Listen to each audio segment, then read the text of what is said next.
Hi, my name is Natalia Buonora, and for my presentation, I have chosen to talk about the 2017 Women's March on Washington. Before we begin, I'm going to review the Women's March, give some basic information about the movement, and discuss the goals and motivations for the march. First, what is the Women's March? In 2017, the Women's March on Washington was a large-scale social and political protest to urge lawmakers to take the civil rights of women and other minority groups seriously. On January 21st, 2017, multiple cities across the United States and across the globe participated in the march. These marches served as a way to grab the attention of lawmakers and news outlets in an attempt to convey their hopes and desires to create a better and more equal future. This leads us into our first discussion, the motivations for the march. The march's main initiator was the inauguration of then-President Donald Trump. Countless times throughout his campaign, Trump treated women and other minorities with little to no respect and used extremely harmful and cruel language towards them. These actions made the people a part of these communities fear for their rights and futures as citizens, leading to the march. The march was a push for liberal feminist ideology, in which men and women are viewed as equals in society and political contexts. One way the march worked to achieve this equality was by utilizing symbolic experiences. A symbolic experience is a dramatic performance that triggers sympathy for the suffering of others, that puts ordinary people in the place of the oppressed. In the context of the Women's March, the symbolic experience comes in the form of women sharing their stories of being assaulted, Black and brown people sharing their stories of being brutalized, and queer people sharing their stories of being ostracized. At one march in New York City, a woman told her fellow protesters the story of how she opted to have an abortion because she couldn't make enough money to support a child. She finished her story by telling her listeners that she was fighting for equal pay among women of all races, not just white women. This story can be viewed as a symbolic experience.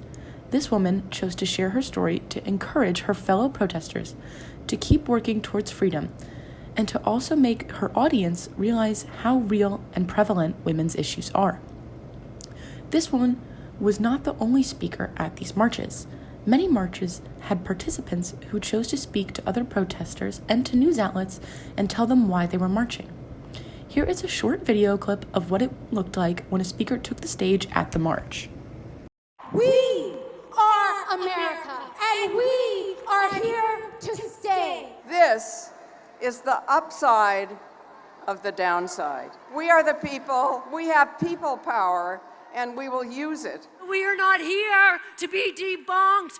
We are here to be respected. We are here to be nasty. To expand on a historic quote by my heroine and friend Hillary Clinton, reproductive rights are human rights. There is nothing more powerful than a group of determined sisters marching alongside with their partners and their determined sons and brothers and fathers, standing up for what we know is right. I ask you to support all women and our fight for equality in all things, including the fight to be recognized as individuals who know better for ourselves what is right for our bodies. We know that not until every woman and girl in this country has the chance to reach their God-given potential, that America will not reach hers. I hope this video clip helped to give you a better understanding not only of what it looked like when a speaker took the stage at the march, but I also hope that this video helped give you a better general understanding of what the Women's March looked like as it was happening. This brings us to our next topic. Who was involved in the Women's March? Women, Black communities, communities of color, immigrant communities, queer communities, and other oppressed communities all over America participated in the march. While the march in Washington, D.C. is the most notable of these marches, there were other marches in cities like New York, Boston, Atlanta, Los Angeles, Phoenix, St. Paul, and Key West. In Washington, the total number of participants is estimated to be over 500,000 people. The joining of all these different groups of people creates what is known in performance studies as a spontaneous communita. A spontaneous communita is a group of people who temporarily shed their social identities such as gender, race, age, and class in order to completely unite as a group. That is what we see in the Women's March, people shedding their own identity in favor of fighting for the rights of all the groups represented by the march. The next section of the presentation will be discussing how the Women's March classifies as a performance. To start, we will review what a performance is. For this presentation, we will be using Eric Bentley's theatrical equation. The equation reads, A impersonates B while C looks on. If we were to apply this to a traditional theatrical show, A would be the actor, B would be the role or character that actor is playing, and C would be the audience. When applying this to the Women's March, A is the protesters and people marching, C represents multiple people, such as Trump, news outlets, and other observers. But it is less clear to see what role the protesters are playing. In this movement, the participants are seen challenging the traditional stereotypes created for women, essentially breaking the character of woman and creating a new role. There are certain actions done by the protesters that align with traditionally feminine traits. However, the protesters use these feminine characteristics in a satirical way that allows them to reclaim and redefine these characteristics, therefore creating a new role entirely. The first way we will discuss how the protesters break away from stereotypes is in their dress, and how this dress relates to gender roles. The first example of dress we will discuss is this hat seen on the left. This is what's known as a pussy hat. The name is a play on words, with the first name coming from the term pussycat. This is because the shape of the hat and its resemblance to cat ears. The second meaning is in response to a comment made by Trump. In 2016, a recording of Trump surfaced using the phrase, "grab them by the pussy," when referring to his belief that he can treat women however he wishes because of his status. Trump uses this word in an extremely derogatory way, giving the impression that women are second-class citizens who have no autonomy over their own bodies. However, the decision of the protesters to wear these hats shows that they are empowered by their own bodies and are unapologetically feminine. By doing this, protesters have taken the power in Trump's words and given the power back to themselves, effectively reclaiming the word. It is important to note that these hats are also a bright shade of pink. For years, and even in the current day, pink is a color associated with women. Because of its ties to femininity and women, the color is seen as undesirable and weak to men. Women are often put down by men for wearing this color and playing into stereotypes. But by choosing to make these hats, which act as a major symbol for the movement, in this pink color, the protesters are taking the color pink and making it their own again. The next piece of dress that we will be discussing can be seen here on the right.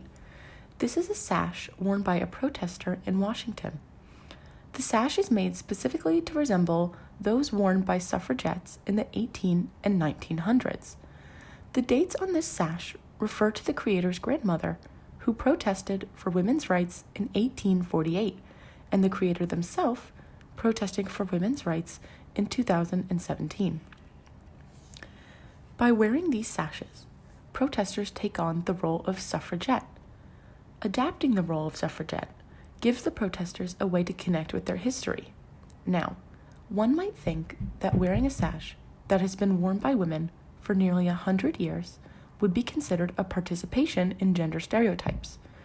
However, the protesters are wearing these sashes with an intended purpose, that purpose being a reminder to audiences for how long the fight for equal rights has been going on for. So, while both of these examples of dress can, to some extent, be considered traditionally feminine clothing, the intention in which the protesters wear them challenges stereotypes. Women have traditionally worn sashes, as shown in these historical pictures, and the color pink has been associated with women for years, as shown by this picture of Mamie Eisenhower wearing a pink dress at the presidential inauguration. This dress is believed to have been the moment that pink became a girl color. These clothing items have clear associations to women and femininity, two things that are looked down upon by men in our society. However, the protesters' way of reclaiming these items and turning them into pieces of empowerment challenges gender roles and stereotypes. Next, we will discuss the protesters' behavior and how it challenges gender roles. In our society, there are certain ways that women are expected to act. Women are expected to have a plethora of traits that are seen as being exclusively feminine, such as being submissive, motherly, nurturing, polite, accommodating, graceful, and inoffensive. The combination of these traits has created a relational identity for women. This relational identity is like an ideal standard for all women that positions them below men in society. While not all of these traits are negative, the way society and the patriarchy has pushed these characteristics onto women is harmful and creates danger for those who do not fit into this standard. This standard creates extreme amounts of pressure on women, making them believe that if they do not fit these characteristics, that they have no use in society. However, the Women's March has again challenged this belief. Here we see a few examples of signs held up during different marches. If you look at the language and tone displayed by these signs, they are very different from the way women are expected to behave and speak. We will discuss this sign in the middle here. First, we will discuss the language used in the sign. This sign uses strong language, not only to get the protesters' point across, but also to once again reference Trump and throw his own words back in his face. Next, we will discuss the images on these signs. For so long, it has been considered indecent for women to talk about their own bodies in any context. However, when men talk in disgusting ways about women's bodies, it's socially acceptable and considered locker room talk. This sign challenges the idea not only with its words, but also with its picture. By showing an explicit image, the creator is intending to shock the audience. This sign is also significant because of the way it addresses men's tendency to view women for only their bodies. The creator's choice to use the phrase, "this pussy bites back," is important because of the way the creator refers to themselves as a pussy rather than as a person. By calling themselves this, and by personifying the image and giving it teeth, the creator has successfully found a way to remind men who view women as objects that women are real people with real emotions. This sign was one of many using harsh language. These signs and their language show the anger of the people and their desire for social change. Here are some more examples of signs that were being held up at the march. You can see that they are very similar in their design, message, and tone to the signs on the last slide. By using coarse language and images, and by directly addressing their audience, these protesters have gone against traditional gender roles. Women are expected to be polite and docile, but by standing up to the patriarchy and doing so in such a commanding way, the protesters have broken the standard for women's behavior. To conclude, the 2017 Women's March on Washington can be considered a social performance. This social and political protest is a performance that challenges and redefines gender stereotypes. Participants in the movement use their dress, language, and behavior in order to break free from gender norms. By doing this, protesters are able to tell their audience about their desire to change gender roles and create a society in which women do not have to fit into specific characteristics. These protesters were able to create a way to reclaim and find empowerment in their dress and behavior despite being put down and treated as second-class citizens because of these clothing items and behaviors in the past. In their march, the protesters were able to effectively challenge gender stereotypes associated with their movement's symbols. This was achieved by satirically and humorously taking traditionally feminine characteristics and using them as symbols of empowerment in the movement. Here's all of the sources that I used to create this presentation. And I hope you enjoyed hearing about the Women's March, and thank you so much for listening.